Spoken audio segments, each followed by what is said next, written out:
کہ جو اس شب یہ عمل کر لے، یا وہابوں کا عمل ہے کہ رات کو عشاء کی نماز کے بعد فرمایا کہ بیٹھ کر اور تنہائی میں یکسوئی کے ساتھ 1100 مرتبہ اول آخر 11 مرتبہ درود شریف اور آخر میں پھر 11 مرتبہ درود شریف اور درمیان میں یا وہابوں کا عمل 1100 یعنی 11 تسبیح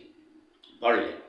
انشاء پھر اللہ سے دعا مانگے تو انشاءاللہ العزیز سارا سال اس انسان کے رزق مال کے اندر خیر و برکت پیدا ہوگی، سارا سال اس بندے کو عزتیں، راحتیں اور چین اور آرام اور سکون نصیب ہوگا، مصیبتی پریشانیوں سے دور ہو جائیں گی۔ تو یہ وہ عمل ہے کہ اس شعبان کی 15 شب کو کیا جاتا ہے، یہ عمل ضرور کریں انشاءاللہ العزیز۔ مختصر عمل ہے، مختصر وظیفہ ہے، لیکن اس کی ثمرات، اس کی برکات اور اس کی انوارات بہت زیادہ ہیں جو اللہ تعالیٰ